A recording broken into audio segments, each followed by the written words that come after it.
Cette émission est produite grâce à Témisco. Située à Notre-Dame-du-Nord, cette entreprise se spécialise dans la fabrication et le développement de semi-remorques de tout genre. Au fil des années, Témisco a su se démarquer de la concurrence en devenant une référence nord-américaine de premier plan dans la conception spécialisée et innovatrice de semi-remorques. La force de Témisco a toujours été de savoir s'adapter à un marché en mouvement constant. Témisco a choisi de travailler directement avec ses clients et d'être à l'écoute de leurs besoins. Ces dernières réalisations, équipements pour le transport de tours et de pales d'éoliennes, des fardiers conçus pour une charge de 70 tonnes jusqu'à 100 tonnes, des remorques à courroie conçues pour le transport de minerais, pierres, sable, asphalte et autres. Témisco adresse ses remerciements les plus sincères à tous ses collaborateurs. Merci à tous nos employés, merci à tous nos clients, merci à tous nos fournisseurs.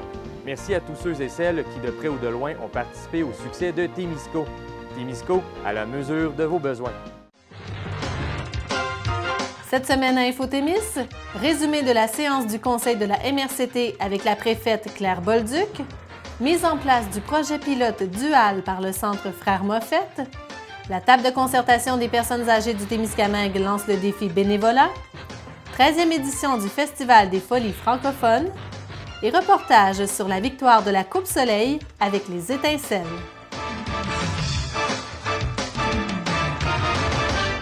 Bonjour à tous et à toutes, bienvenue à InfoTémis. C'est le 18 avril dernier qu'avait lieu la séance ordinaire du Conseil de la MRC de Témiscamingue. Lors de la rencontre, un appui fort et unanime a été donné au projet Onimiki. 6 projets demandant du financement au Fonds de développement des territoires, le FDT, ont été présentés et des discussions ont porté sur la fermeture de la piscine de Ville-Marie. Le PDG du CISAT, Yves Desjardins, était aussi invité lors de la séance et il s'est fait rassurant quant aux ruptures de services en anesthésie et l'agrandissement de l'hôpital de Ville-Marie. Nous avons voulu donc en savoir plus et nous avons reçu en studio Claire Bolduc, préfète de la MRC de Témiscamingue. Faisons un petit retour sur le plus récent conseil de la MRC de Témiscamingue. Bonne nouvelle, d'abord, il a été question du projet Onimiki. Qu'est-ce que c'est d'abord le projet Onimiki? Le projet Onimiki, c'est un projet qui a été clairement identifié dans notre planification stratégique du Témiscamingue. C'est un projet de mini-centrale hydroélectrique. Onimiki, ça veut dire tonnerre. Okay. Le projet s'inscrit dans le... C'est un mot algonquin qui veut dire tonnerre. Et le projet s'inscrit dans l'ancienne visée du projet Tabaret, qui était très important, qui modifiait l'environnement de façon aussi très importante. Onimiki, c'est un projet qui est issu des mêmes origines en termes de courant d'eau, mais qui va être 3 fois moins important, donc qui brise l'environnement et qui endommage l'environnement à peu près pas du tout. Mm-hmm. C'est un projet qui est porté autant par la MRC que par les communautés algonquines de Kebawek et Wolf Lake. Okay. C'est un projet qu'on fait donc en partenariat, qu'on construit en partenariat, et je parle de construction de projet pour le moment. Et c'est un projet qui avait obtenu un premier aval de la MRC déjà en 2013, au moment où une entreprise souhaitait être le porteur du projet, donc le promoteur. L'entreprise réalisait le projet et elle versait des redevances aux communautés. L'entreprise s'est retirée. Ce sont les communautés qui vont de l'avant avec une proposition de projet communautaire 100% porté et réalisé par les communautés, comme ça se fait ailleurs dans d'autres MRC, entre autres au Saguenay-Lac-Saint-Jean ou dans la MRC Pierre de Sorel. Et ce projet-là vise le développement d'une mini-centrale hydroélectrique de 42 mégawatts pour le territoire, dont les retombées reviennent en totalité aux communautés, autant à la MRC qu'aux communautés autochtones. Et là, on s'entend que tous les maires et mairesses étaient d'accord pour que le projet se concrétise. C'est le premier aval qui a été donné, c'est important de le dire parce qu'il y a plusieurs étapes, mais le premier aval qui a été donné, c'est on est intéressé par le projet et on va de l'avant pour demander les droits hydriques et pour développer la nature du projet. Dans toutes les étapes qu'on aura à franchir avec ce projet-là, en tout temps, si ce qu'on a devant nous ne nous satisfait pas, OK, on revient sur le travail, sur ça, on recommence. Mais le premier aval qu'ont donné les élus du Témiscamingue, c'est de dire c'est un projet intéressant, on veut en savoir plus, on demande les droits hydriques et on souhaite que ça se développe que le concept soit développé et qu'on puisse se prononcer sur le concept, qu'on puisse vérifier quels sont les tenants et les aboutissants sur le plan environnemental. C'est un projet très intéressant pour le Témiscamingue. Yep. Alors, on y va, on va de l'avant étape par étape. C'est ça, il y a beaucoup d'étapes encore à franchir. Il y a beaucoup d'étapes et les maires ont dit, on fait un premier pas, on fait les étapes une à une, on y va de façon sage et cohérente. Pour que tout soit bien fait. Et voilà, pour que non seulement pour que tout soit bien fait, mais qu'on ait le temps de mesurer et de corriger le tir lorsque c'est requis. Autre sujet, maintenant, Mme Bolduc, il y avait beaucoup de gens présents à cette séance parce qu'il y a un dossier qui touchait beaucoup particulièrement la population, le maintien de la piscine sur le territoire. Comment vous résumeriez les discussions à ce sujet-là?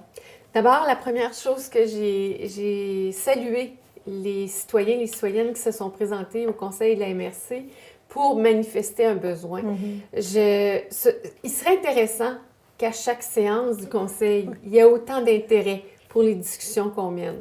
Cela dit, j'ai remercié les gens de s'être déplacés et lorsqu'ils se sont exprimés sur le dossier, ils l'ont fait avec énormément de respect, de calme. Ils ont été très précis sur les besoins. Ils l'ont exprimé clairement, de façon démontrée, avec des exemples concrets. Ils ont fait la demande en tout respect des élus et en sachant très bien qu'on n'avait pas la réponse instantanée à un besoin comme celui-là. C'est un enjeu majeur. Une piscine, on parle entre 6 et 10 millions de dollars. Et le commentaire des élus, c'est bien, si on avait un Imiki déjà, on ne se poserait pas la question, ce serait un projet qui serait... Bon, mais les gens ont très bien traduit le besoin qu'on a comme territoire d'avoir une piscine dans le centre de notre territoire, de notre comté, du Témiscamingue. Ils ont aussi très bien exprimé pourquoi.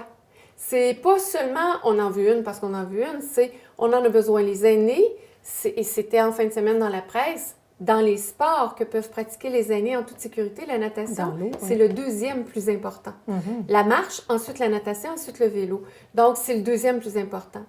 Les personnes qui ont des problématiques de santé particulières, la natation est miraculeuse pour ces personnes-là. Les gens présents ont aussi démontré l'intérêt pour l'attirance qu'on peut avoir comme territoire si on veut accueillir de nouvelles populations. C'est le genre d'équipement qui parle de la volonté des gens de créer un milieu de vie intéressant. Donc, on a eu vraiment des demandes bien exprimées. On nous a déposé une pétition de quelques centaines de noms, c'est quand même pas rien. On nous a clairement manifesté le besoin et la MRC a pris la décision de se montrer leader dans la constitution d'un dossier. On va réunir autour de nous les interlocuteurs appropriés, commission scolaire, centre de santé, l'hôpital de Ville-Marie, le CISAT, je les nomme en rafale, mais les autres, tous les utilisateurs, que ce soit Exotherm, que ce soit les jeunes, que ce soit... On a besoin de savoir quand on parle de piscine, de quoi on parle exactement comme piscine, donc nos besoins, mais plus globalement, on a besoin de connaître la volonté des gens de s'impliquer. Est-ce que, par exemple, puis c'est des idées qui n'ont pas du tout été analysées, mais on réfléchit une fois cette demande-là adressée, est-ce que, par exemple, on pourrait créer une coopérative de loisirs pour le Témiscamingue? Est-ce que, par exemple, on pourrait créer une régie sportive, une régie des sports et loisirs? Est-ce que, par exemple, on pourrait créer des pôles de développement de certaines activités sportives selon les différentes municipalités du territoire? Il n'y a rien de ça qui a été décidé, mais c'est une panoplie d'options qui sont devant nous, qu'on devra analyser. On doit aussi voir qui seront les utilisateurs. On a un équipement qui est désuet en ce moment. À partir du moment où on a un équipement neuf, une infrastructure toute nouvelle, l'intérêt va être beaucoup plus grand. Est-ce qu'on peut développer plus d'activités? Est-ce qu'on peut développer un meilleur achalandage? Est-ce qu'on peut développer un intérêt plus grand pour une panoplie d'activités qui se réalisent en piscine ou en milieu aquatique? Alors, tout ça est à analyser en ce moment. C'est un comité de travail, en fait, qui va se pencher là-dessus. C'est un comité de travail qui va se pencher là-dessus. Et la date, en fait, qui avait été émise par la Ville de Ville-Marie, c'est le 30 juin 2019 pour la fermeture officielle de cette piscine-là. Est-ce que vous pensez que le délai est assez bon pour permettre à ce comité de travail-là de prendre sa décision? On n'est pas magicien. Ouais, hein. C'est inquiétant d'avoir... Et la Ville de Ville-Marie nous dit bien, c'est une date, c'est le maximum. C'est une date ultime. Parce que s'il advenait un bris majeur, énorme, dans la piscine, il est possible qu'elle ferme plus tôt, étant donné l'état dans lequel elle se trouve. C'est un équipement qui a plus de 50 ans, l'actuelle piscine. Et le maire, Michel Roy, nous disait, l'équipement a peut-être manqué un peu d'amour au fil des années. Donc, c'est vraiment, on ne peut pas aller beaucoup plus loin. Il faut réfléchir aussi à ce qu'on fera entre le moment où cette piscine-là, qui est actuellement ouverte, fermera définitivement et le moment où on pourrait en avoir une autre piscine. De quelle manière on va répondre aux besoins des uns et des autres. Et c'est tout ça auquel le comité doit s'attarder. De quelle manière on monte le projet, qui peut le porter, qui peut le financer, quelles sont les options. Pour le financement, il y en existe des budgets qui sont disponibles. La vraie question, ce sera de quelle manière on porte le projet. Et pour l'avoir exprimé mercredi dernier, les gens... moi, j'ai un collègue qui a obtenu les budgets pour un centre de loisirs, piscine, aréna, etc. Et il a dû attendre une 20aine d'années avant de réaliser le projet pour une raison très désolante. Il y avait un conflit entre deux municipalités qui revendiquaient toutes deux les installations sur leur territoire. Le jour où les deux municipalités ont dit c'est ici que ça va, on le met là, et que ça s'est entendu, la semaine suivante, les travaux débutaient. C'est rien de le dire, mais en même temps, ça donne l'ampleur de ce sur quoi on devra travailler, ce dont on devra s'assurer, la cohésion, quand on va mettre des propositions de l'avant, la cohésion que tout le territoire a besoin d'avoir si on veut avancer dans les projets. Et ce comité de travail-là va rendre des comptes à la MRC? À la MRC, au conseil de la MRC, mais il est probable, étant donné qu'on interpelle d'autres organisations, il est probable que ces mêmes membres de comité-là rendront également des comptes aux organisations qui auront délégué des représentants. On parle comme organisation de la commission scolaire, du CISAT, des utilisateurs, mais je pense qu'il ne faut pas voir ça comme un débat à discuter. Il y aura des débats sur comment on s'organise et tout ça. Il faut plutôt voir ça comme le travail qu'on va faire qui est requis pour qu'on ait l'installation chez nous, pour qu'on ait cet équipement-là chez nous et que tout le monde puisse en bénéficier et qu'on maximise l'utilisation d'un équipement de cette nature-là. C'est à suivre. C'est à suivre. Ça va être intéressant. Vous avez eu aussi la visite du PDG du CISAT, M. Yves Desjardins. Je pense qu'il s'est fait rassurant, M. Desjardins, dans son discours. Oui, il s'est fait rassurant. Je pense qu'il avait bien été au fait parce que les échanges ont été quand même depuis le mois de décembre. Il y a eu plusieurs échanges. Par écrit, j'avais écrit à M. Desjardins en janvier. On a eu des discussions téléphoniques et là, il s'adressait aux élus. Il savait très bien quelles étaient les attentes et les préoccupations des élus. Donc, oui, il s'est fait rassurant, notamment sur la desserte au niveau anesthésie. On sait que l'hôpital ici à Ville-Marie a recruté un chirurgien. Mais un chirurgien ne travaille pas seul, alors ça prend l'anesthésiste. Donc, il nous a mentionné que les discussions qui se déroulent bien au-dessus de nous, entre le gouvernement et l'Association des anesthésistes du Québec, s'étaient conclues il y a un peu plus de 3 semaines et il nous a informé que ça amenait des solutions à moyen terme pour l'hôpital de Ville-Marie. Dans les prochains mois. Et on sait qu'on a recruté à Ville-Marie, le CISAT a recruté un omni-anesthésiologiste qui s'installe dès le mois de septembre, qui commence son travail dès le mois de septembre. OK. Il y avait été question aussi de l'agrandissement de l'hôpital, ça aussi. On avait bien des questions. Oui. Il s'est fait rassurant là-dessus, puis en même temps, tout le monde, tous les élus qui étaient là ont manifesté clairement que on a bien hâte de voir la première pelle tétane. On a hâte de voir les travaux en cours. On a hâte de voir, oui, c'est ça, les camions reculés, on a hâte de voir la pelle creusée, on a hâte de voir concrètement que c'est commencé. Et ça fait quand même 15 ans, près de 16 ans, qu'on parle de ces travaux-là. Alors, vu qu'on constate que ça s'est beaucoup parlé, au vu de ça, On a hâte de voir les travaux de façon concrète sur le territoire. Il n'y a pas été question de date non plus de ce côté-là, avec M. Desjardins? Selon lui, on est toujours dans l'échéancier prévu. OK. Alors, maintenant, l'échéancier, c'était vraiment début des travaux au printemps. Le printemps va jusqu'au 21 juin. Ça a été aussi une belle discussion parce qu'on a dit, tant qu'à avoir un bloc opératoire entièrement rénové, tout à fait au point, est-ce que vous avez songé à doter le Témiscamingue d'une spécialisation? On a, nous, comme Témiscamiens, des déplacements à assumer parce que des spécialités, par exemple l'orthopédie, ça se déroule à Amos. Tout ce qui est cardiologie ou intervention pulmonaire, ça se déroule à Val-d'Or. Donc, au Témiscamingue, est-ce qu'on pourra en avoir une? Et l'opportunité de cette spécialisation-là a été évoquée très positivement par M. Desjardins. Donc, et ça, c'est un élément nouveau. Ça n'avait jamais été abordé dans nos discussions antérieurement. Mais l'option de...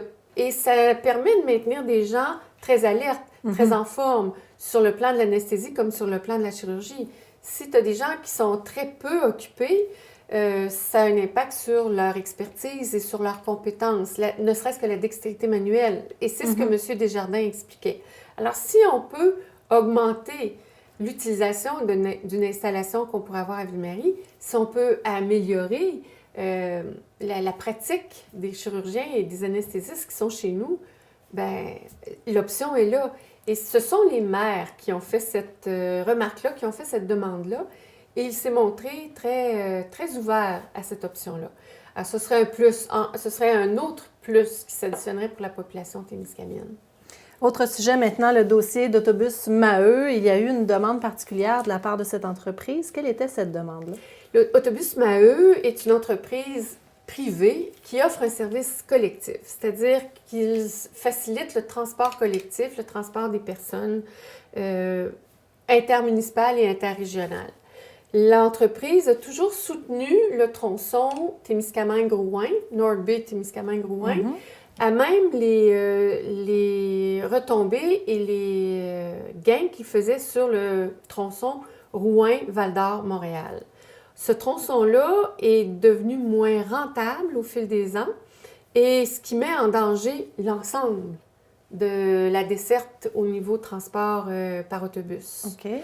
Et Autobus Maheu s'est donc adressé au MRC, à la conférence des préfets et aux 5 MRC pour obtenir une aide d'urgence.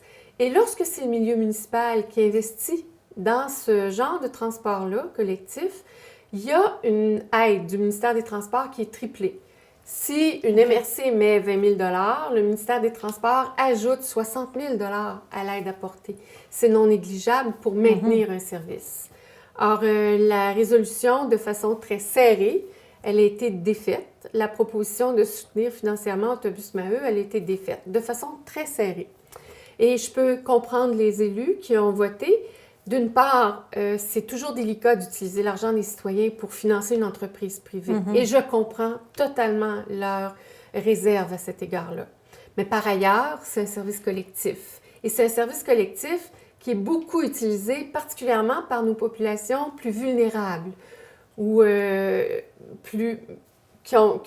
c'est un service qui est utilisé par des étudiants, des gens qui sont malades, qui ne pourront pas conduire, faire un aller-retour vers une autre destination, Rouen par exemple.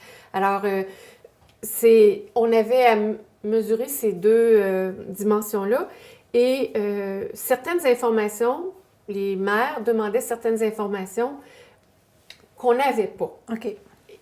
Par exemple, on avait déjà soutenu Entreprise Autobus Maheu et les maires disaient on avait fait des demandes puis on n'a jamais eu de réponse. Or, il apparaît que l'entreprise avait quand même fait ses devoirs et proposé certaines réponses aux questions qui avaient été adressées, mais les élus n'en avaient pas pris connaissance. Ils n'avaient pas eu l'occasion d'en prendre connaissance. Il y a des éléments nouveaux donc dans le dossier. Alors, il est possible qu'on rediscute sous peu de ce dossier-là. Oui. D'accord, c'est à suivre ça aussi. C'est à suivre. Autre sujet maintenant, les élus qui ont entériné certains projets de soutien financier de certains projets dans le cadre du FDT. Rappelez-nous d'abord, qu'est-ce que c'est le FDT? Le FDT, c'est FDT pour Fonds de développement des territoires. C'est une somme qui est allouée à chacune des MRC pour soutenir le développement local et territorial. Donc, chaque MRC définit de quelle manière elle utilisera le fonds qui lui est attribué. OK. Et Qui attribue ce fonds? C'est le ministère des Affaires municipales Parfait, et de l'Occupation des territoires qui donne le fonds au MRC. Cette enveloppe-là, OK. Et le fonds, c'est le milieu qui détermine de quelle façon le fonds sera utilisé, dans quel type de projet et comment les décisions se prennent pour l'utilisation du fonds. Okay. Alors, c'est vraiment très, très adapté. On a l'argent et on décide de nos propres critères. Chaque MRC définit ses propres critères. Dans le contexte, nous, on a décidé de miser sur l'innovation. Alors, 6 projets étaient soutenus lors de la dernière rencontre du Conseil de la MRC. Le projet d'hébergement des aînés, la phase 3 de résidence des aînés à Témiscamingue pour aînés en perte d'autonomie, en perte, pas en perte totale d'autonomie, mais en perte partielle d'autonomie. Okay. Donc, des résidences où il y a un certain suivi, une certaine supervision, où les personnes ont accès à des repas et des services au quotidien. C'est une aide similaire, un peu similaire à celle qu'on avait accordée pour les résidences de la Verlochère. D'accord. On a aussi accordé un budget pour l'aménagement terrestre et nautique au cœur villageois de l'Aniel. L'Aniel développe beaucoup sa capacité d'accueil touristique en lien avec le parc au Pémican. Alors, ils avaient fait une proposition pour un aménagement, une aire de repos, une halte de repos et de pique-nique au cœur du village. Alors, l'aide leur a été accordée.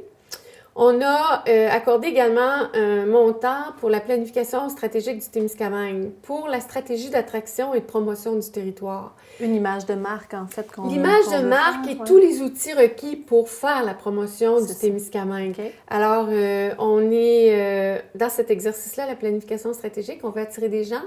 Maintenant, ça nous prend quelques outils pour le faire. Donc, ça a été accordé. On a aussi accordé un soutien financier pour la démarche MADA, la démarche des municipalités amies des aînés, et pour soutenir la mise à jour. La MRC est amie des aînés et plusieurs municipalités de la MRC le sont également. On est à mettre à jour cette stratégie-là, nos actions. Par exemple, au quotidien, ce qu'on fait pour faciliter la vie des aînés.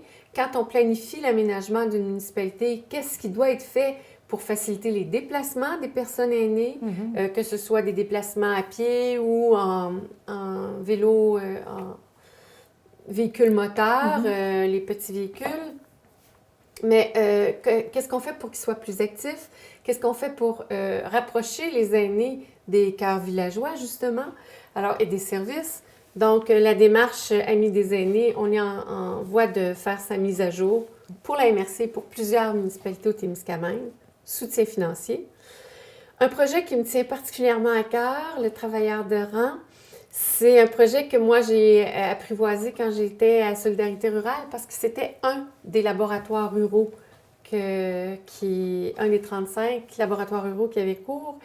Et un travailleur de rang, pour nous, c'est aussi quelqu'un qui reste en contact avec les producteurs agricoles, qui les rencontre chez eux de façon régulière pour voir si ça va bien et si ça va moins bien. On sait que les agriculteurs, le milieu de vie, la vie de famille et le lieu de travail, c'est un seul et même endroit. C'est assez particulier. Et si ça va pas bien dans ton milieu de travail, tu ne penses pas à t'en extirper pour prendre un peu de recul parce que le travail est là. Ça presse maintenant. Donc, si tu t'en sors pas, tu n'as personne avec qui échanger, ça peut devenir très lourd. Et pour briser l'isolement des agriculteurs, mais aussi pour faciliter le réseautage, le projet Travailleurs de rang est proposé par en fait, c'était l'organisme qui veille à la prévention du suicide au Témiscamingue et d'autres organisations associées. Donc, on soutient financièrement le projet Travailleurs de rang. Et finalement, les installations de bornes de recharge à recharge rapide pour les véhicules électriques en Abitibi-Témiscamingue on a accordé une somme pour 4 bornes de recharge rapide.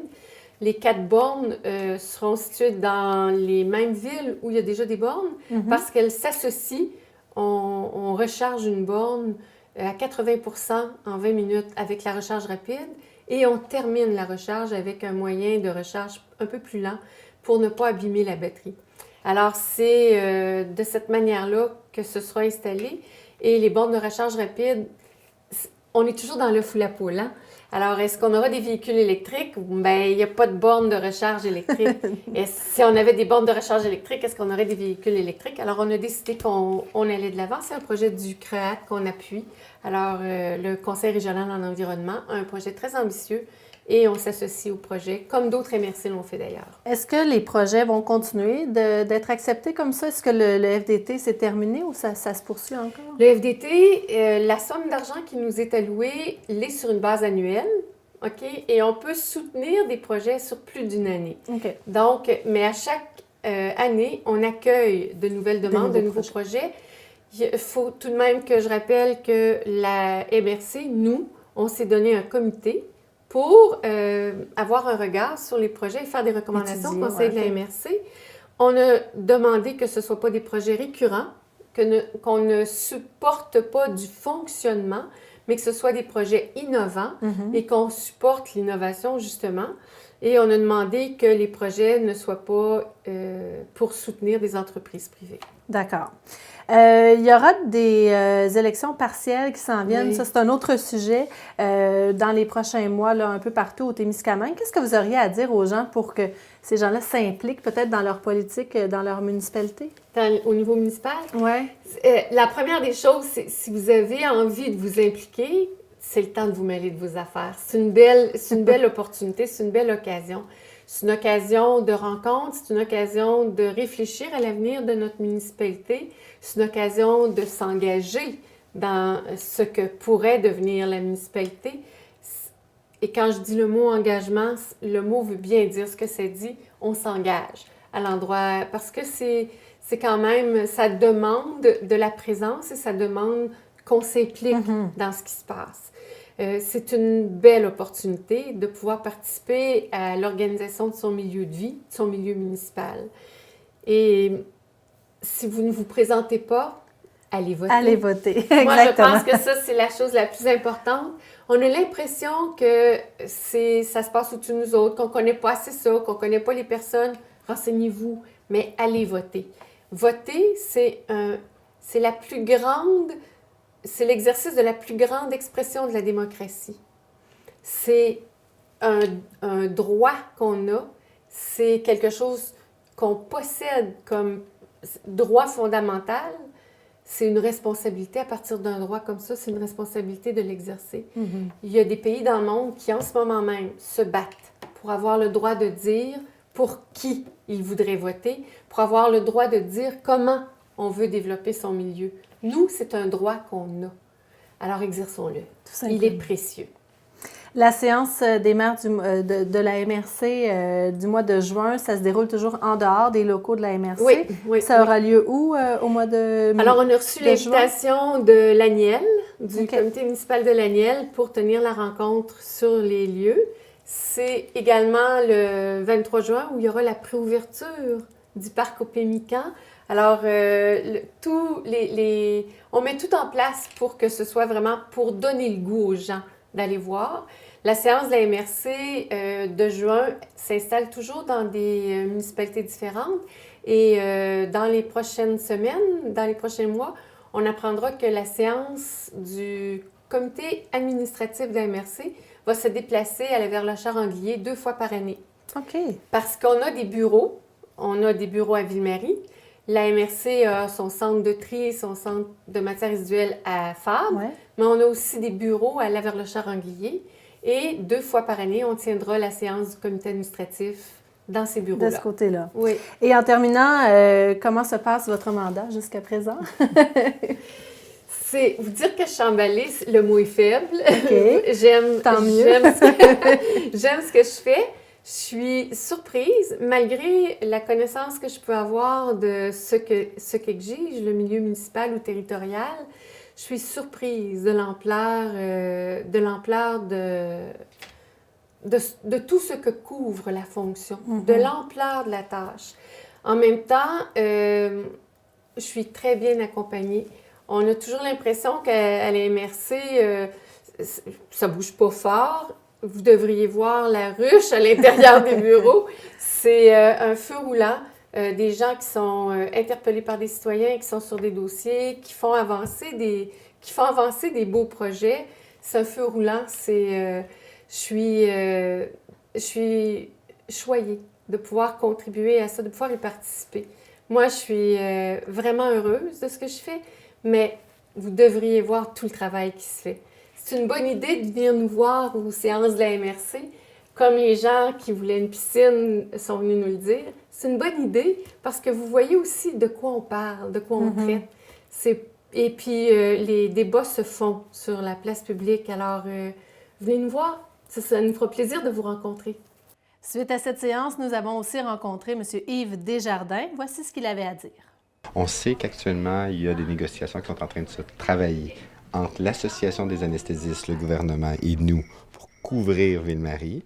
C'est en cours. On va être capable d'annoncer sous peu qui va avoir cette tâche-là à faire. Mais je ne peux pas l'annoncer pour l'instant parce que, vous savez, c'est en processus de négociation, mais c'est sur la bonne voie. Parce que ce que j'en comprends, c'est qu'il y a un établissement universitaire qui va avoir l'obligation de nous gérer. Comment vous expliquez ça? Là? Bien, dans le fond, ce qu'on souhaite, c'est d'avoir quelqu'un, un établissement, qui va être en mesure de nous couvrir. Donc, d'avoir l'obligation, à partir du moment où notre omni-anesthésiste va devoir prendre des vacances, quoi que ce soit, notre centre, qui va être responsable de nous, va être responsable de s'assurer qu'il n'y ait plus des couvertures.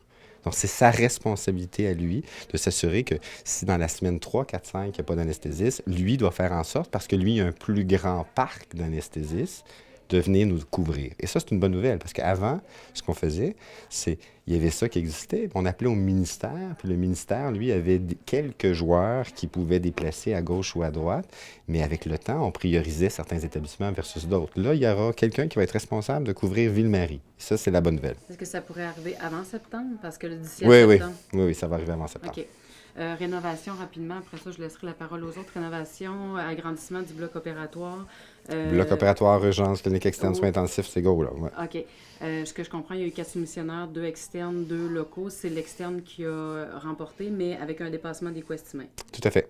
Donc, qu'est-ce qui se passe à partir de maintenant? On étudie le projet pour être bien sûr. Chaque élément du projet, est-ce que c'est correct, c'est bien, c'est-tu réaliste, pas réaliste? Est-ce qu'il y a des coûts qui peuvent être diminués en faisant des réorganisations différentes de façon de faire? Donc, la SQI devrait être en mesure de nous dire sous peu les prochaines étapes.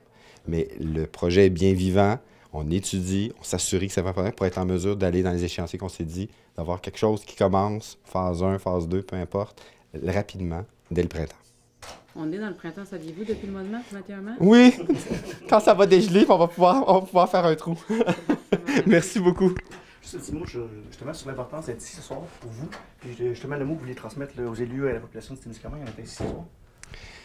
Le plus grand mot, toute la population de l'Abitibi-Témiscamingue est importante, incluant ceux du Témis. Donc, pour moi, là, quand je viens ici, je suis aussi heureux que je vais partout ailleurs. Puis, les gens ont droit d'avoir une qualité de service équivalente de ce qui se passe de partout au Québec. Donc, ce que je voulais m'assurer, c'est de rassurer les gens qu'on prend en intérêt la population d'ici avec des dossiers très clairs. Vous savez, c'est 44 millions de dollars la construction. C'est des anesthésistes sur lesquels on travaille. C'est pas toujours facile d'en avoir.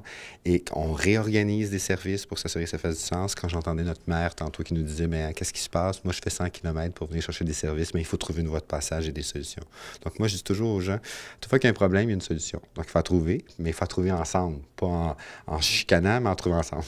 Juste un petit mot sur la mairesse de Guy qui parlait d'une spécialité. Est-ce que c'est quelque chose que vous envisagez sérieusement, qu'on ait une spécialité vraiment propre à nous? Le conseil d'administration de notre établissement a entériné un modèle qui s'appelle le modèle en étoile. Donc, c'est très, très important. C'est très ancré dans les valeurs mêmes de notre établissement. Ce valeur en étoile-là fait en sorte que chaque bout de l'étoile est une composante d'une MRC.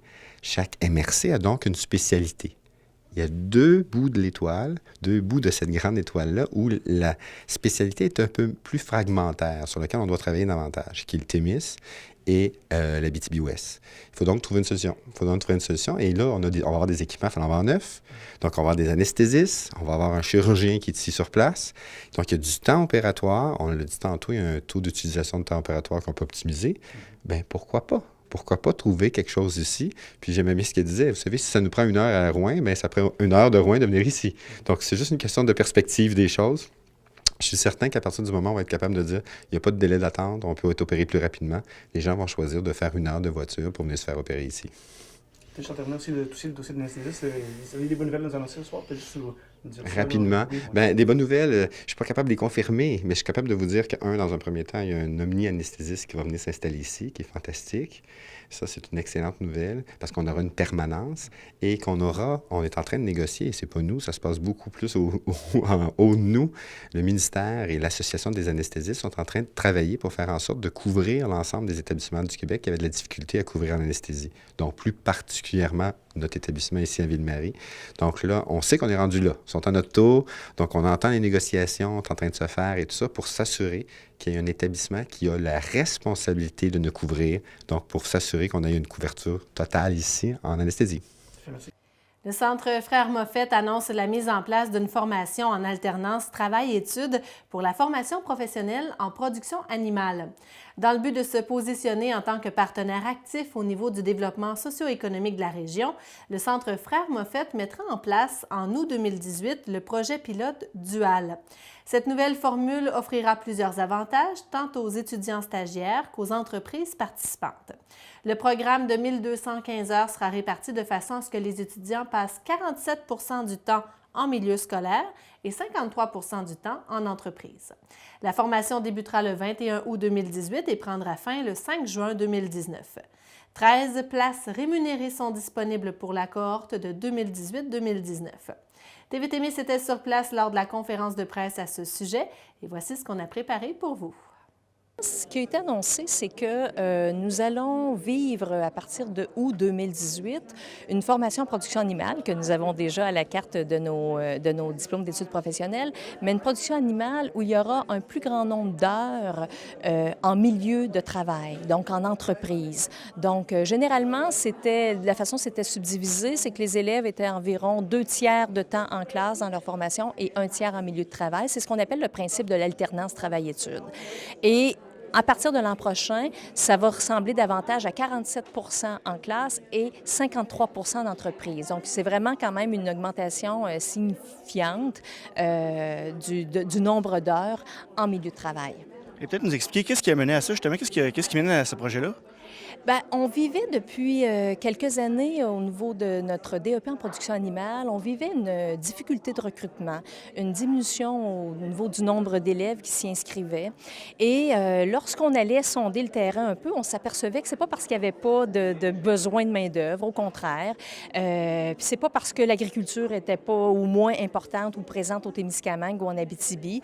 Alors, on a commencé à se questionner en se disant, bon, bien, qu'est-ce qu'on devrait faire autrement? Qu'est-ce qu'on pourrait faire mieux à ce moment-là pour mieux s'adapter et s'arrimer aux besoins du marché du travail. Et c'est à ce moment-là qu'on a soumis un projet au ministère de l'Éducation qui prévoyait, dans ce projet-là, bien, on prévoyait une augmentation du nombre de formations, du nombre d'heures de formation directement en milieu de travail pour mettre le plus rapidement possible l'individu qui est notre élève en milieu concret dans le domaine dans lequel il veut étudier. Donc, ça a été notre façon à nous d'essayer, c'est notre façon à nous d'essayer de voir si ça va effectivement avoir un engouement, si ça va mieux répondre, surtout parce que c'est ça notre souci, c'est de répondre aux besoins du milieu du travail, mais de répondre aussi aux besoins de la formation, aux besoins des individus qui viennent s'inscrire chez nous. Ah ben moi, c'est certain que présentement, ce que j'entends, c'est que ça va être merveilleux pour le monde agricole. Ça va apporter du dynamisme là, parce que de la façon dont le programme y est présenté, c'est que à 50 % je pense que ça peut apporter de l'intérêt pour certaines personnes de choisir ce programme-là versus un autre, puisqu'ils vont être à 50 % dans l'entreprise. Donc, selon vous, c'est quoi le principal avantage justement d'un projet comme celui-là? C'est vraiment ce côté-là, selon vous? Oui, puis il y a aussi la partie monétaire, là, on ne s'en cachera pas. Là. Je crois que ça pourrait faire pencher des gens que si à un moment donné, le retour à l'école, c'est coûteux. Donc, des fois, ils n'auront peut-être pas nécessairement les moyens, mais du fait qu'ils vont avoir un petit montant d'argent à louer, je pense que ça peut peut-être les convaincre de faire le saut dans le monde agricole. Et ce serait quoi l'objectif premier, justement, de ce changement-là, de ce nouveau projet pilote-là, selon vous? Bien, c'est sûr, on espère avoir plus d'élèves. C'est sûr que c'est la première chose, parce que ce qu'on veut, c'est que la formation perdure, c'est que la formation soit valorisée et que parce que la formation est essentielle lorsqu'on va travailler dans ce milieu-là. Alors, ce qu'on veut, c'est, oui, avoir plus d'élèves, mais surtout avoir une pérennité de notre formation et aussi combler les besoins urgents et criants du marché du travail. Nos producteurs agricoles nous le disent, ils ont besoin d'individus, puis ils ont besoin d'individus qui ont une bonne formation. Et en terminant, ça commence quand officiellement? Quand ce projet-là débute officiellement?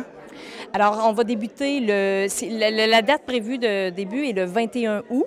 Alors, et va se terminer au mois de juin 2019. Donc, août 2018 pour le début, terminé juin 2019. Et alors, les gens qui sont intéressés, parce qu'on souhaite qu'il y en ait en grand nombre, alors les gens intéressés peuvent appeler directement au Centre Frères Moffett en faisant le 819-629-2144, poste 2005, en parlant à Mariette, qui est responsable des inscriptions. Mme Bergeron, merci beaucoup. Bonne chance avec ce nouveau projet. Merci beaucoup. La table de concertation des personnes âgées du Témiscamingue invite la population à s'impliquer dans leur communauté. C'est ainsi que l'organisme lance le défi bénévolat. En vous engageant à faire un minimum de 4 heures de bénévolat d'ici octobre 2018, vous courez la chance de gagner des prix en argent. Nous avons invité Annick Veillette, adjointe au projet bénévolat à la table de concertation des personnes âgées du Témiscamingue, à venir nous expliquer les détails de ce défi. Le défi que va lancer la table de concertation, c'est parce qu'on se rend compte qu'il y a de moins en moins de bénévoles. Les gens font moins d'heures aussi, parce qu'il y a toutes sortes de préjugés face au bénévolat. Fait que nous autres, ce qu'on veut, c'est de montrer aux gens qui sont capables de faire du bénévolat, qui ont le temps. C'est un peu comme le sport, hein? On se fait dire, tu as le temps de prendre 30 minutes de marche, tu as le temps de faire un peu d'exercice. Bien, le bénévolat, c'est la même chose. Tu sais, dans le fond, des fois, le monde va dire, bien, j'ai des enfants, je peux pas. Bien, vas-y avec tes enfants, faire du bénévolat. Apporte-les dans les foyers de personnes âgées, apporte-les pour le rodéo du camion. Tu peux faire du bénévolat avec tes enfants. Il y a plein de places comme ça. Puis les enfants, souvent, ça va les influencer pour plus tard à devenir des adultes qui vont collaborer à la société. Donc, le défi, est-ce qu'on met un chiffre précis? On vous dit, faites tant d'heures de bénévolat. Est-ce que c'est précis? Oui, le défi, dans le fond, ce qu'on demande, c'est de faire, pour participer au tirage, c'est de faire un 4 heures de bénévolat. Les gens, ils peuvent en faire plus s'ils veulent, ça va nous faire plaisir. Puis avec le 4 heures, tu peux gagner un prix soit de 100$, de 250$ ou de 500$, ce qui n'est pas négligeable. C'est des beaux prix. Oui, en argent. Est-ce que ces heures-là, on doit les faire pour la table de concertation ou ça peut être pour un organisme de notre choix? Ça peut être pour un organisme de votre choix. En appelant la table de concertation, vous allez pouvoir nous nommer l'organisme que vous allez pouvoir faire, mais vous allez pouvoir aussi, si vous ne le savez pas, qu'est-ce que vous voulez faire, dans le fond, vous allez pouvoir jaser avec la fille de la table de concertation qui va pouvoir aussi un petit peu vous orienter. OK. Puis après ça, est-ce que vous vérifiez si ces heures-là sont faites? Comment ça va fonctionner? Non, dans le fond, quand les gens vont appeler, on va leur demander où ils vont faire leur bénévolat, puis combien d'heures qu'ils vont faire. Puis après ça, bien, les gens vont juste rappeler pour dire que les heures ont été faites. Tout simplement. Oui. Donc, les prix à gagner, ce sera des prix en argent. Oui. Parlons du bénévolat maintenant. Vous avez dit tantôt que le bénévolat, il y a beaucoup de préjugés autour de ça. Quel genre de préjugés? De quoi vous parliez au juste?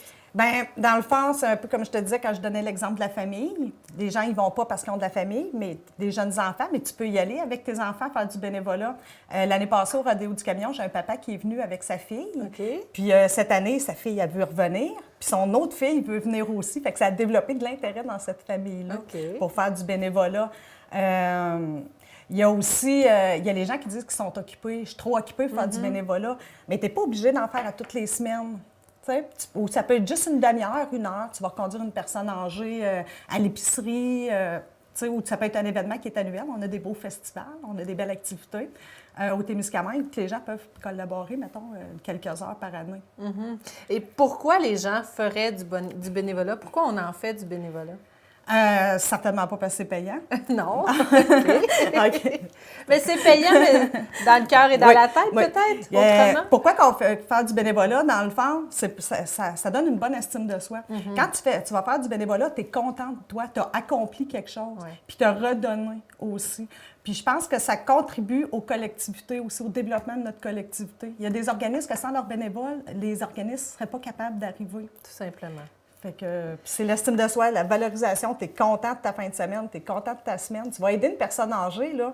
C'est souvent les gens qui vont être le plus contents, puis ça va avoir le plus d'importance le moment que tu vas avoir passé avec eux autres aussi.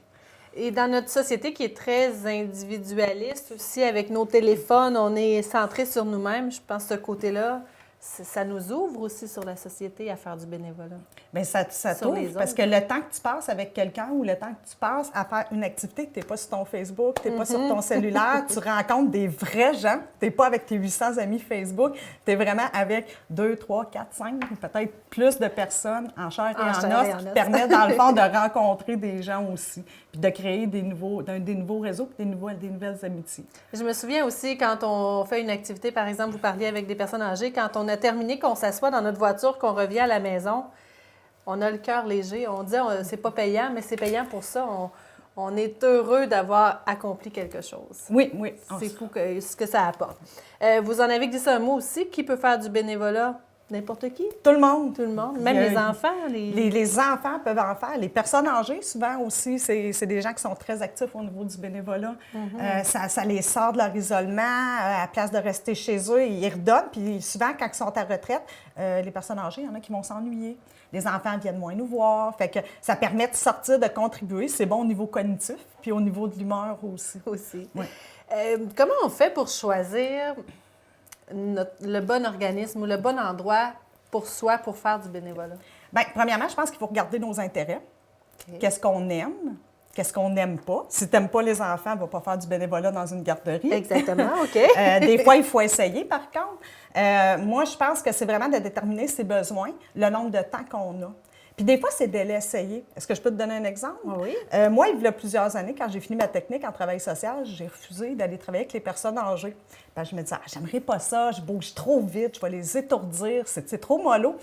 Un an après avoir commencé à travailler en travail social, j'ai dit, je vais aller essayer de faire du bénévolat avec les personnes âgées. Mais j'ai vraiment trippé. C'est le fun. C'est pas parce que je bouge vite que ça les étourdit. Souvent, c'est comme ça va donner un dynamisme. C'est le rayon de soleil de la journée, finalement. Oui. Fait que des fois, il faut essayer. On ne sait pas si on n'aimera pas ça, tant qu'on n'aura pas essayé de le faire. Il faut savoir dire non aussi à l'occasion, malgré tout.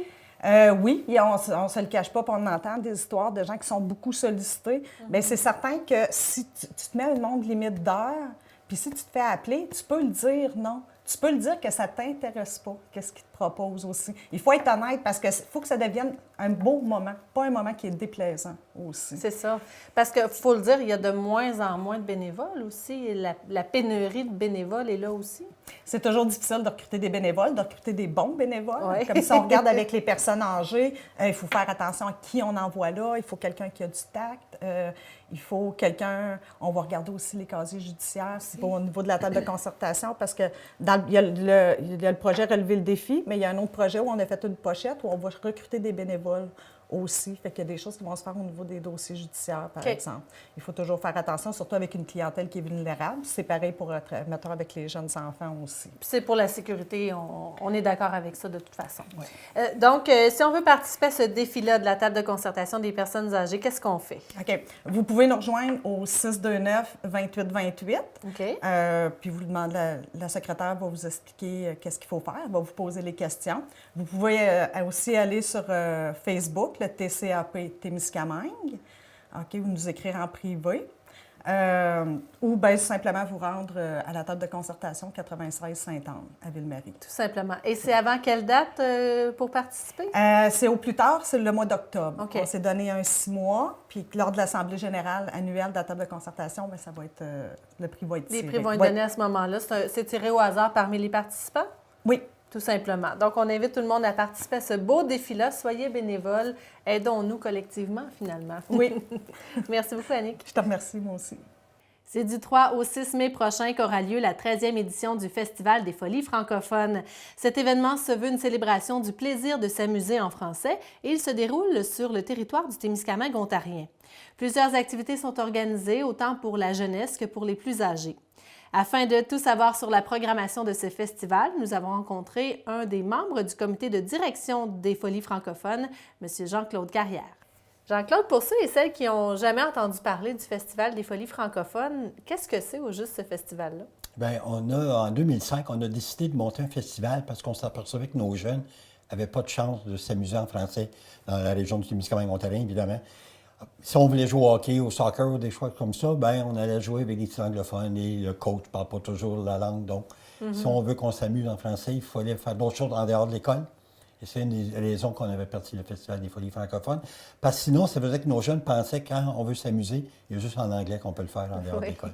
Donc, ça fait 13 ans. En fait, c'est la 13e édition cette année. Édition. Donc, cette idée-là a germé. Comment ça a commencé? C'est drôle, hein?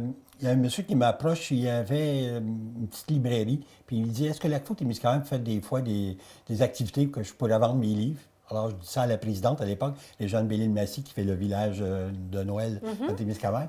Et elle est partie avec ça, puis elle a pondu l'idée d'un festival des Folies francophones. OK. Et elle me dit, envoie ça au conseil d'administration, parce que la Témiscamingue a un conseil d'administration. Et moi, bien, j'ai enlevé le fun, P-H-O-N, et j'ai décidé de mettre F-U-N.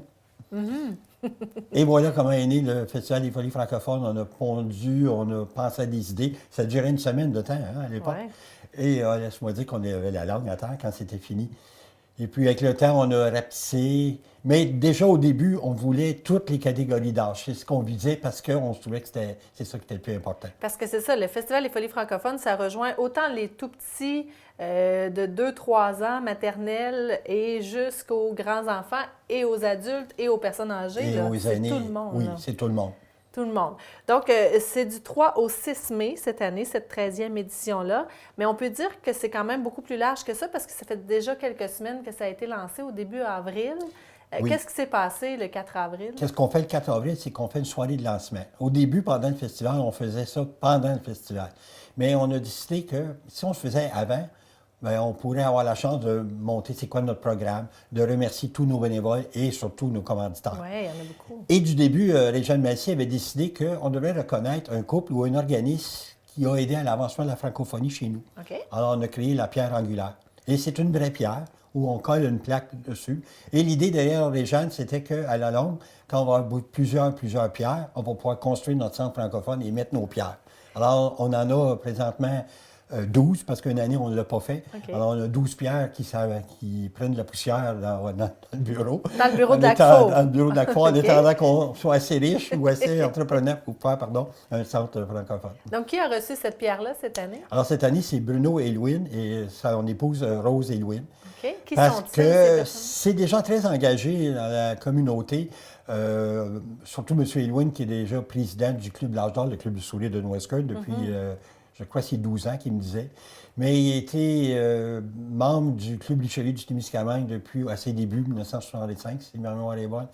Elle aussi impliquée dans la pièce de théâtre que Artem faisait à l'époque, Thème à cœur. Avait impliqué beaucoup avec l'Église, avec la paroisse Sacré-Cœur. En tout cas, finalement, c'était un beau couple à reconnaître. Une belle reconnaissance pour eux aussi. Si on veut voir des images, des souvenirs de cette soirée-là, on peut aller sur votre site web des Folies francophones? On peut aller sur le site web et sur Facebook aussi. Aussi, on peut avoir des souvenirs de cette soirée-là. Je donnerai le site après, tantôt. Oui. Les écoles sont très impliquées aussi dans le Festival des Folies francophones. Là, ces jours-ci, vous faites une genre de tournée des écoles? D'où ça vient? Qu'est-ce qui se passe? Au début, quand on a fait décidé de faire le festival, on a demandé à tous les organismes que la Témiscamingue chapeautait, qui en était une cinquantaine, de participer, de collaborer. Évidemment, si on veut que nos jeunes s'amusent, il faut que nos écoles collaborent. Alors, ça a changé de format. À un moment donné, on se rendait dans les écoles. À un moment donné, on était dans la rue. Mais tu sais, fin avril, début mai, c'est pas toujours beau, hein? En particulier cette année, oui. Alors, je te disais, depuis 2011, on est à l'intérieur. Au début, à la salle de curling, après ça, maintenant, à l'aréna de Noiscourt. Et ce qui est particulier, c'est que la ville nous offre les salles, l'aréna, la salle communautaire pour la soirée de lancement et la salle Riverside gratuitement. Okay. C'est leur part au Festival des Folies francophones. Donc, vous faites la tournée dans les écoles. Qu'est-ce qui se passe avec les élèves? Ce qu'on a fait, par exemple, d'habitude, on a amené les jeunes à l'aréna parce qu'on veut qu'il y ait des activités. Mais on s'est aperçu que les plus petits, c'était difficile, les sortir, c'était beaucoup de gestion. C'est ça. Ouais. Alors, ce qu'on fait, ça fait notre deuxième année, c'est que pour les petits, de la maternelle jusqu'à la troisième année, on se fait dans les écoles. On a des artistes qui vont dans l'école. Okay. Alors, c'est Regards sur les arts. Ils vont donner plusieurs... je crois qu'il y a des ateliers de danse folklorique, en tout cas, j'en passe. Et ça se déroule à partir du 25 avril pour donner la chance, parce qu'on a 4 écoles de langue française, 3 catholiques, une publique. C'est ce que je voulais savoir. Quelles sont ces écoles-là? Alors, l'École catholique Assomption, okay. l'École catholique Saint-Michel, l'École catholique Sainte-Croix et l'École publique des navigateurs. C'est nos 4 écoles élémentaires. Donc, pas seulement New Lescott, c'est le secteur du Témiscamingue. C'est que la Côte-Témiscamingue a un territoire qui fait Elk Lake, Hurton-Belle-Vallée jusqu'à Latchley. Donc, on couvre ce territoire-là. Et pour les plus grands, est-ce que vous allez jusqu'au secondaire aussi? Ce qui est difficile avec le secondaire, ça fait quelques années qu'on ne fait pas rien. Et justement, hier, le conseil d'administration de la Côte-Témiscamingue a demandé, sur notre conseil d'administration, on a un jeune du gouvernement estudiantin qui siège. Et on essaie de trouver quelque chose pour l'an prochain. Parce que c'est très difficile de faire quelque chose pour nos jeunes du secondaire. Hein, parce qu'ils sont tellement habitués de faire plein de choses. Où ils travaillent, où ils sont impliqués, ou plein de choses. Donc, on essaie d'avoir quelque chose pour l'an prochain. Parfait. C'est donc lancé pour l'an prochain.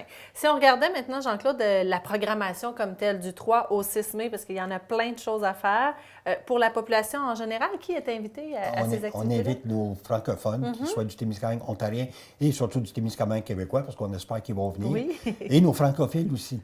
Parce qu'à un moment donné, on avait nos écoles d'immersion anglaise qui ont de l'immersion française qu'on invitait. Ça dépend des problèmes. Cette année, on ne l'a pas fait parce que c'est toujours plus difficile, étant donné qu'on donnait des ateliers sur l'art. On n'aurait pas été capable de... La gestion ne nous permettait pas de les inviter. OK. Mais c'est ouvert à tous les gens et c'est pas dispendieux. Pardon. Non, c'est ça. On va y revenir d'ailleurs sur les prix au fur et à mesure. Le 3 mai, c'est la journée qu'on appelle pour le bel âge. On dit ça ainsi. C'est pour les 55 ans et plus particulièrement. On a un comité qui est formé de les Chevaliers de Colombe de Nouvelle-Escorde, l'Union culturelle des Franco-ontariennes de Nouvelle-Escorde, les Filles d'Isabelle et le Club du Sourire. Et on se rencontre et on décide qu'est-ce qu'on fait pour cette journée-là. Donc, c'est vraiment une activité pour les gens du bel âge. On l'appelle 55 ans et plus. Donc, si tu as 40 ans, tu ne peux pas y assister. Et on a des quiz, des bingos, on a de la course de chevaux, on a aussi un souper, un dîner, pardon, qui est fourni par le Centre de santé communautaire du Témiscamingue. Belle collaboration. Et on finit avec la musique, des chants traditionnels. Ça va être Existe Joyal et c'est Joyeux Luron qui viennent nous faire de la musique. On a une belle participation et les gens viennent d'un peu partout. Est-ce qu'il faut s'inscrire à l'avance? Parce qu'il y a un dîner, on veut que les gens s'inscrivent à l'avance. Malheureusement, les gens oublient souvent. Ils pensent qu'en arrivant à la porte, ils peuvent rentrer. Mais comme on a un dîner, bien, s'il nous arrive 50 personnes de plus, ils vont faire partager les patates. Hein? C'est ça. Donc, on demande aux gens de s'inscrire à l'avance et ils peuvent le faire. Tantôt, je vais le dire, et c'est pas cher, c'est 7 pour l'activité et le billet de tirage qui est 5 et je t'expliquerai pourquoi tantôt quand on parlera des prix. Il y a des activités dans les écoles aussi le 3 mai? Le 3 mai, c'est à l'Aréna. Le matin, c'est les 4e années qui viennent, le regard sur les arts. Donc, il y a des artistes qui vont les attendre. Les jeunes devaient choisir l'atelier où ils devaient participer. Alors, c'est ce qui arrive. Ensuite, ils partent et après-midi, c'est les 5e années qui arrivent et les mêmes artistes vont leur donner des ateliers sur les arts. OK. Maintenant, le 4 mai... Il ne faut pas oublier la guerre des clans. La guerre des clans, c'est vrai, je l'avais souligné en plus. Donc, la guerre des clans, le 3 mai, ça se passe à quel endroit, cette guerre des clans? L'école secondaire catholique Sainte-Marie, une belle collaboration avec Annick Boucher, la directrice, qui organise la guerre des clans, ça fait déjà quelques années. Et on est à la recherche encore de 2 familles. On a besoin de 4 familles. Il nous reste 2 familles à trouver. Et l'idéal, pour répondre aux questions. C'est ça, parce qu'on veut quand même faire de la compétition. Donc, il y a 4 familles qui s'affrontent.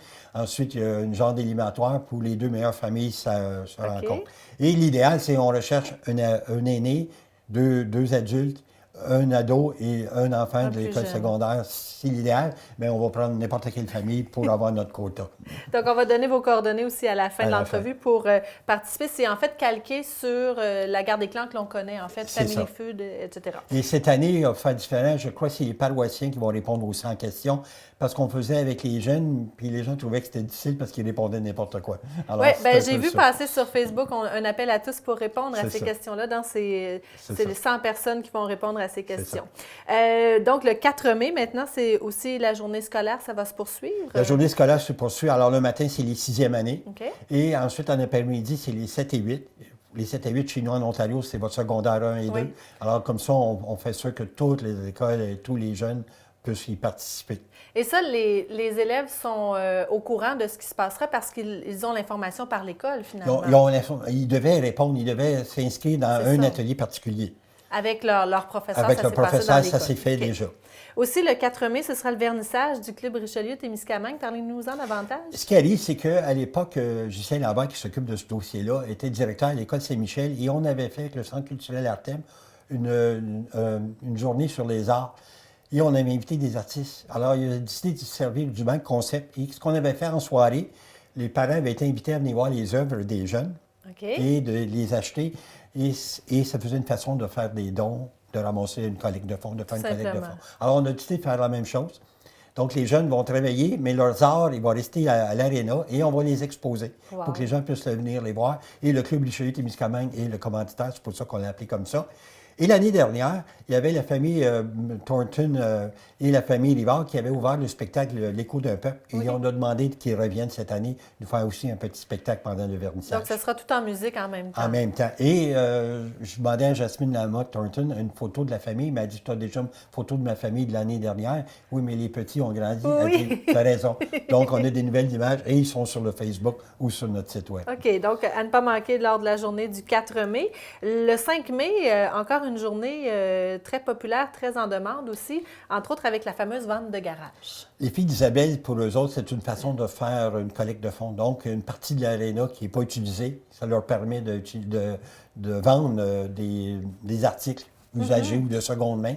Et les gens sont appelés à venir fournir le jeudi après-midi, de venir mener leurs articles. Comme ça, ils peuvent le vendre le vendredi. On leur le donne en samedi. fait nos choses pour C'est ça. qu'elles ramassent des sous pour les filles d'Isabelle. C'est pour ça. leur Et de regroupement, toute façon, c'est une collecte de fonds. Les fonds sont remis à la communauté. tout simplement. Ouais. C'est la journée famille aussi, le 5 mai? Oui, parce que nous, on veut toucher à toutes les catégories d'âge. Donc, pour pouvoir rejoindre les tout-petits, on a fait le samedi en famille.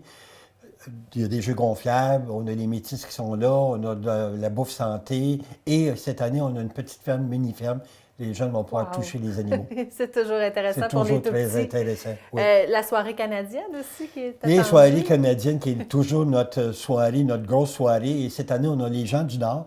Ce sont tous des gens qui sont dans l'éducation, que ce soit directeurs ou enseignants ou peu importe. Et c'est des couples qui viennent de Nipissing-Ouest. Et c'est des chansons traditionnelles. Ça va être super le fun. Et on invite les gens, les deux Témiscamingue, à y participer.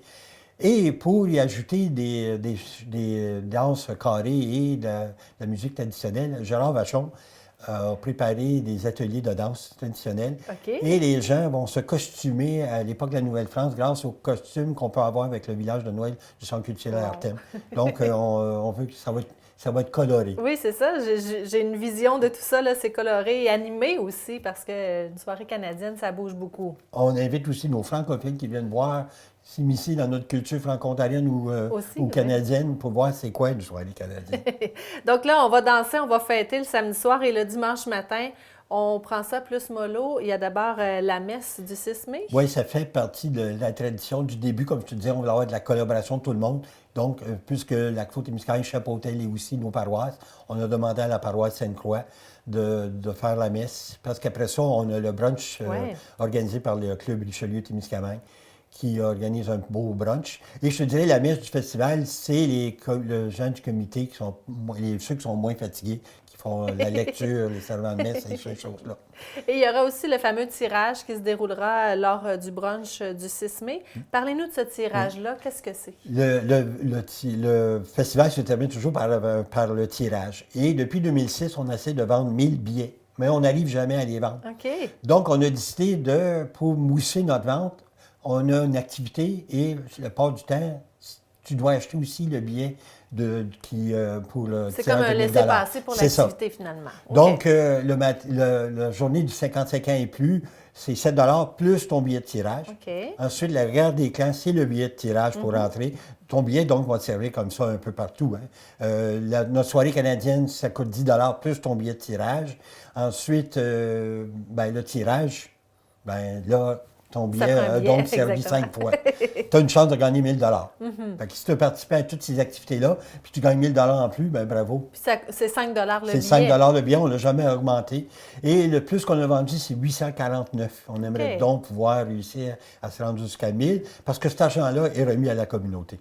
Donc, si on veut plus d'informations, si on veut acheter un billet, si on veut en savoir plus sur l'horaire comme tel, qu'est-ce qu'on peut faire? On peut les réserver des billets à partir du Témiscamingue québécois au lieu de venir chez nous à Nouakchott. Okay. Vous nous appelez, on réserve vos billets, ils sont à la porte, comme ça vous avez qu'à les payer.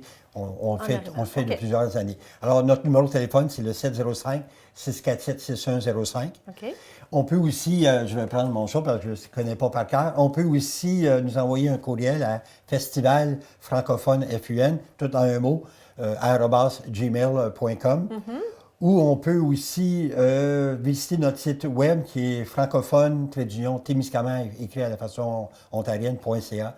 Ça, c'est notre site web où on peut aussi aller chercher l'information de notre horaire et dans le reflet de la semaine prochaine, l'horaire complet. Il y a l'horaire complet. Il y a la page Facebook aussi que l'on peut visiter. Et si on n'a pas retenu toutes les adresses, tout simplement sur Google, tapez Folie francophone et on arrive sur le site web tout simplement. Donc, c'est très, très facile. On rappelle aux gens, pour l'activité pour le bel âge, il faut se procurer des billets avant. C'est important de réserver. Donc, on n'a qu'à communiquer avec vous. Il y a plein de partenaires aussi. On l'a entendu durant l'entrevue. On les remercie vraiment, tous ces partenaires-là. Écoute, il faut que je remercie Annie Joyal, qui est ma collègue de travail, qui a fait un travail énorme. Je vais juste le montrer dans la caméra. Si on regarde ici, dans notre petit programme, on voit tous nos partenaires qui nous ont aidés. Alors, ça va du plus gros jusqu'au prix de présence. Parce qu'on est obligé de tenir des statistiques parce que le Patrimoine canadien est un de nos bailleurs de fonds. Okay. Et avec ça, ça nous permet, avec les prix de présence, les gens s'inscrivent, on peut savoir qui est là. On met aussi les catégories d'âge. Donc, on peut savoir combien d'aînés on a eu, combien d'adultes, combien d'ados, combien de jeunes. Et merci à tous ces commanditaires-là qui nous aident. Il n'y en a pas juste 2-3, là. Il y en a plusieurs. Est-ce que vous avez le nombre? Non, je n'ai pas compté. Il y en a plusieurs, en tout cas. On compte par combien. Et surtout, Nadine, il faut surtout remercier tous les bénévoles. C'est ça. Parce que les gens du comité de direction ont chacun un beau veston rouge. Et les gens aimeraient bien avoir notre veston. Et on leur dit, il faut faire partie du comité de direction et il faut travailler. Mais remercier aussi les gens qui nous aident à installer l'estrade, décorer. C'est beaucoup gros job. Est-ce qu'on peut encore être bénévole pour le festival? On peut toujours être bénévole, on s'appelle. On vous a besoin le mercredi, surtout à 9h à l'Arena Nouakchott, l'Arena Don Jefferson Memorial, pour dire son nom. On installe l'estrade, c'est la plus grosse job qu'on a à faire. On met les décorations. Et c'est le mercredi et le dimanche, après la messe, il faut tout démancher. Il faut enlever, c'est ça. Tout enlever, c'est ça. Jean-Claude Carrière, merci beaucoup et bon festival des Folies francophones. Merci de l'invitation, Nadine. Les étincelles du Témiscamingue reviennent de Floride avec la Coupe Soleil. Actives depuis 4 ans, les femmes de cette équipe de hockey ont profité de ces quelques jours de vacances pour pallier plaisir, détente et passion. Elles reviennent fières de ce qu'elles ont accompli. Voici notre reportage en compagnie de la capitaine Cassandra Brien-Woodbury ainsi que Christelle Jubinville, ailier pour les étincelles du Témiscamingue.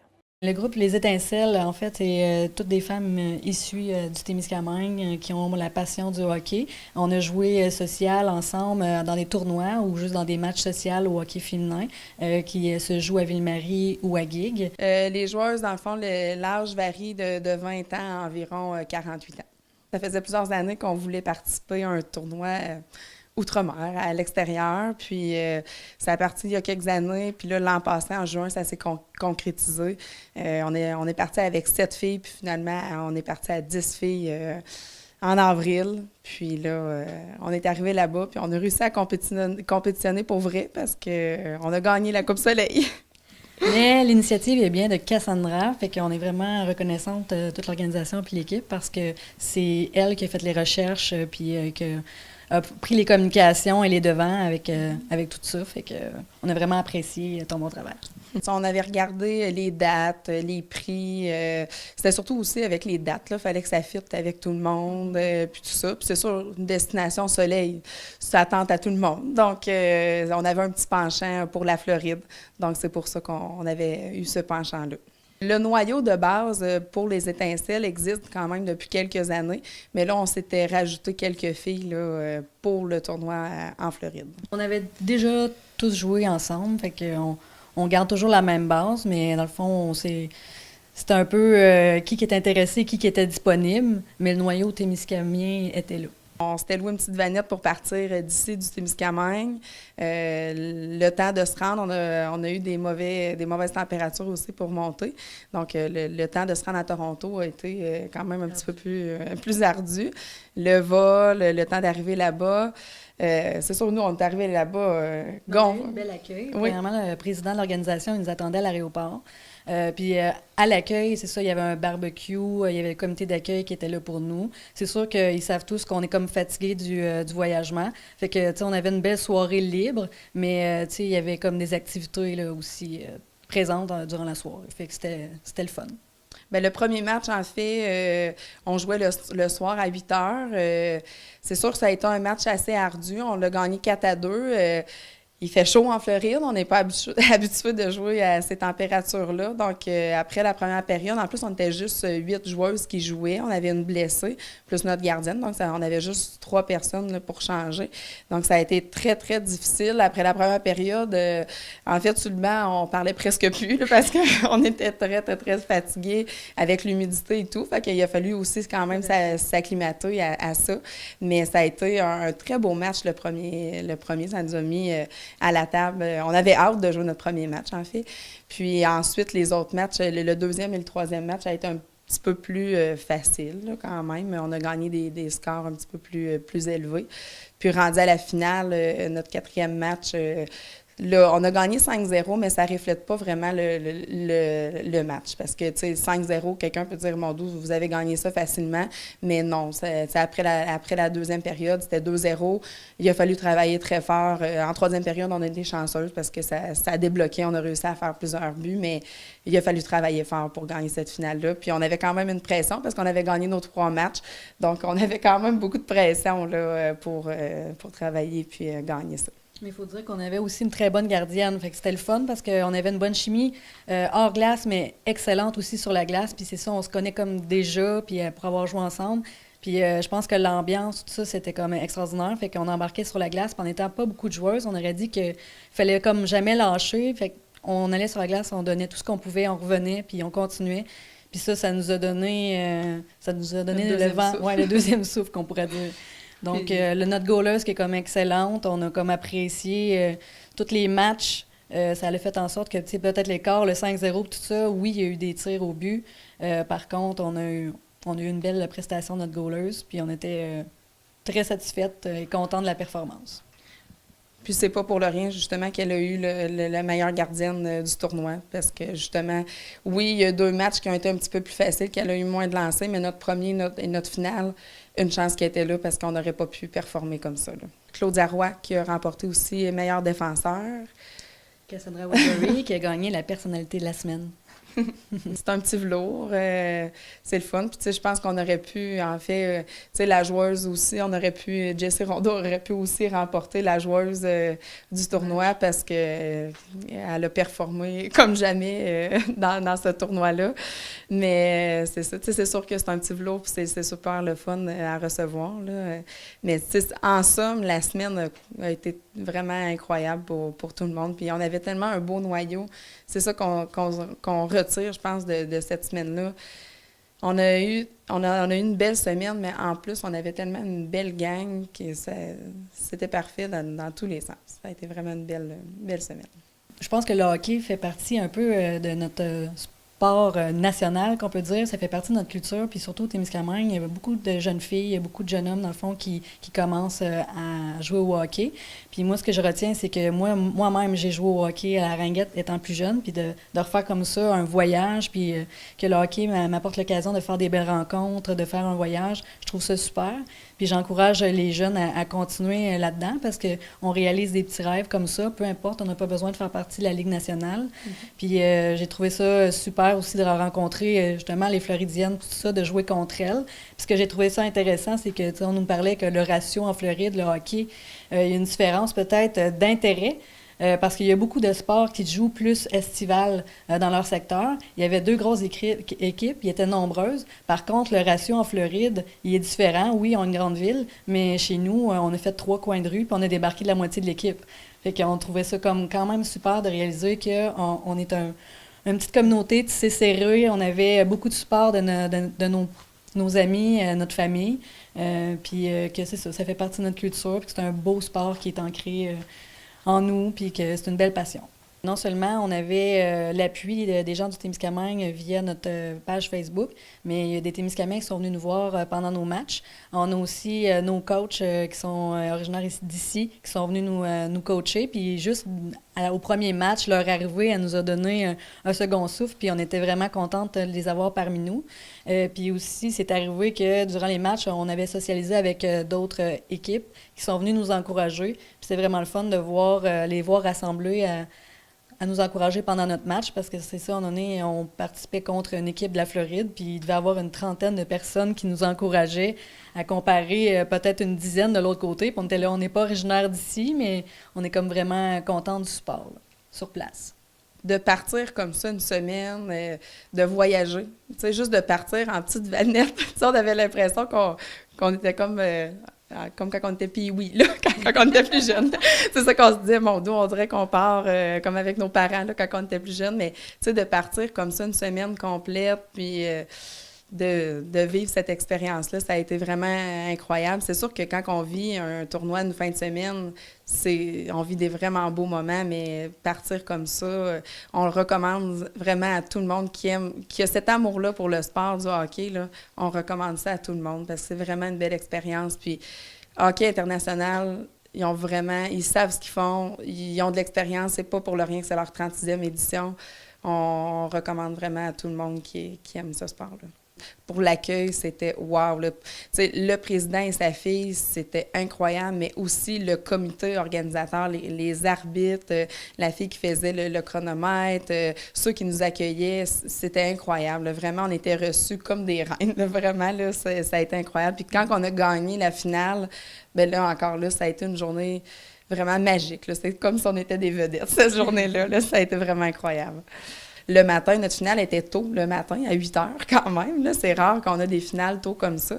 Donc, on a gagné le matin. Dans l'après-midi, il y avait une remise de prix autour de la piscine. C'est là qu'on a raflé quand même beaucoup de prix. Puis le soir, on avait un banquet final sur un bateau de croisière. Donc, cette journée-là, quand même, ça a été... mémorable. Oui, ça a été notre journée... spéciale du tournoi, là, vraiment de notre semaine. C'est sûr qu'on s'est dit qu'on voulait revivre l'expérience dans quelques années. On ne sait pas dans combien d'années, mais c'est sûr qu'on veut revivre l'expérience éventuellement. Mais les étincelles, c'est pas fini, ça c'est sûr. Ça va continuer dans les prochains tournois de hockey féminin. Puis on espère justement inspirer aussi d'autres jeunes filles, parce qu'il n'y en a pas beaucoup de jeunes filles qui jouent au Témiscamingue. Si ça peut en inspirer quelques-unes, bien, tant mieux.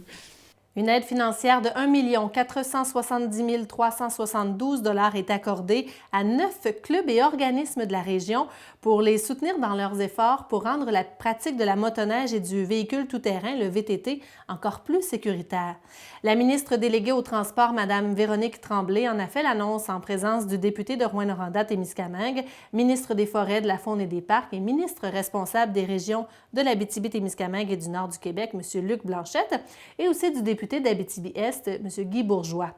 Ce soutien financier est accordé dans le cadre du programme d'aide financière temporaire pourvu d'une enveloppe de plus de 10 millions de dollars pour améliorer la sécurité en véhicule hors route.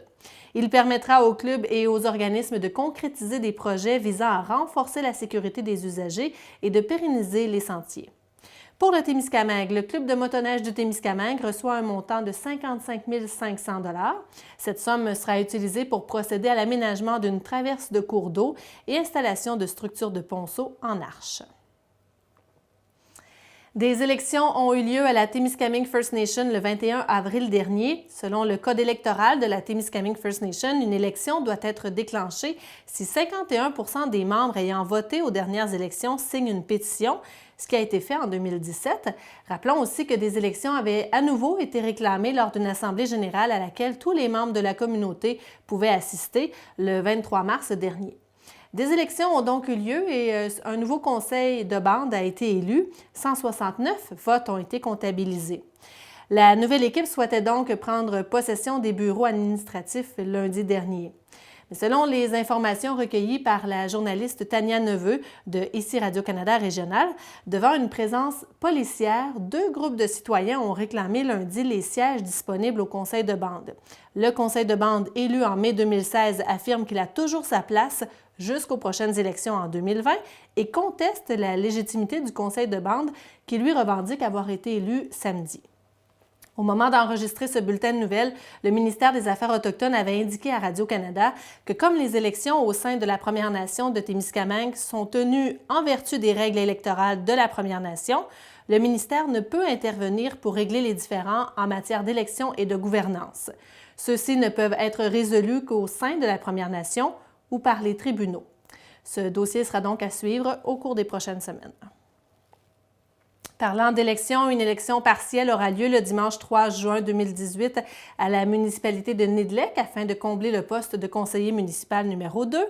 La période de mise en candidature pour l'élection partielle a débuté le vendredi 20 avril 2018 et les personnes intéressées ont jusqu'au vendredi 4 mai 2018 pour déposer leur déclaration de candidature. Si plus d'une personne pose sa candidature à ce poste, le vote par anticipation aura lieu le dimanche 27 mai 2018 de midi à 20 h, alors que le jour du scrutin se tiendra le dimanche 3 juin, aussi de 10 h à 20 h. Pour sa 3e édition, Petit Bonheur Abitibi-Témiscamingue offre une programmation riche et variée destinée aux 0-6 ans du 28 avril au 31 mai 2018. En tout, ce sont 35 expériences artistiques et culturelles présentées à près de 70 reprises qui seront offertes aux enfants sur l'ensemble du territoire de l'Abitibi-Témiscamingue. Bon nombre d'artistes d'ici, comme Émilie Bécoté, Annie Boulanger, Sonia Cotten, Marie-Laure Aubin et Véronique Aubin, ainsi que d'autres de l'extérieur de la région, participeront à la programmation de cette 3e édition. Pour la production ou la diffusion de ces activités, 25 organismes et lieux, parfois inusités, ont répondu à l'appel et présenteront des projets conçus pour les enfants. Ainsi, tout le mois de mai, les bibliothèques, salles de spectacle, centres d'exposition, parcs publics et autres lieux culturels seront à un moment ou à un autre animés et habités pour et par les tout-petits. Au Témiscamingue, le théâtre, le cinéma et le centre d'exposition du Rift et le musée de la gare de Témiscamingue présenteront différentes activités. Visitez le site internet cultura.org/Petit Bonheur AT pour avoir tous les détails de la programmation. 1396 personnes ont participé à la 2e édition de la Grande Dictée témiscamienne organisée par l'APET, l'Association des projets éducatifs du Témiscamingue, ainsi que par le Comité local en persévérance scolaire le 20 mars dernier. La population était invitée à participer et à avoir la possibilité de gagner un des nombreux prix en se rendant dans une des 21 salles réparties sur tout le territoire témiscamien. Les élèves de la commission scolaire Lac-Témiscamingue pouvaient aussi participer dans leur classe. TV Témis diffusait la dictée dont la narration était faite par le conteur Guillaume Beaulieu. Le but de la dictée est de promouvoir l'importance de la qualité de la langue française, la persévérance scolaire et l'alphabétisation. Il y a eu 2 personnes avec une note parfaite de 125 sur 125, Suzanne Casa de Notre-Dame-du-Nord et Diane Barry-Venn de Lorrainville. 5 personnes ont obtenu 124 sur 125, Rénal Dufour, Pierre Bérubé, Anita Breton, Catherine Phillips et Shirley Rivard. Plusieurs prix de participation ont été remis. Pour avoir la liste complète, visitez tout simplement la page Facebook de l'APET. Et en terminant, je vous rappelle que c'est la période d'inscription pour le Gala Jeunesse, qui est une activité de reconnaissance pour les jeunes témiscamiens qui s'impliquent dans leur communauté. Vous avez jusqu'au 30 avril pour inscrire un jeune âgé de 12 à 17 ans qui se démarque dans l'une des catégories suivantes: sport, agriculture, implication citoyenne, implication dans un projet, leadership et persévérance scolaire. La prochaine édition du Gala Jeunesse se tiendra le vendredi 8 juin 2018 au Théâtre du Rift de Ville-Marie. Et voilà ce qui conclut Info-Témis pour cette semaine. N'hésitez pas à visiter régulièrement notre page web témis.tv pour avoir tous les détails sur notre programmation et suivez-nous aussi sur Facebook. Bonne semaine!